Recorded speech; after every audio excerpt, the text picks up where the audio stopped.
О, Ахмад, ассаламу алейкум, брат. Как ты? Как операция прошла у тебя? Все хорошо? Валикум ассалам.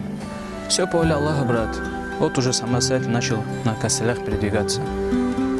Ты, наверное, устал. Давай присядем. Баракалла, брат. Если честно сказать, чуть-чуть спешу на джума намаз. На, брат, хотя бы выпей, освежись. Спасибо, брат. Сейчас же месяц Рамазан.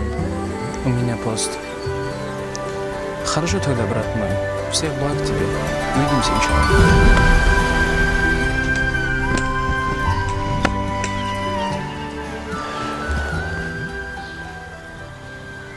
О Аллах, как же мне стыдно. Он инвалид, но его любовь к тебе настолько сильна, что он не оставляет намаз и пост. Ахмад, подожди, брат. Я с тобой.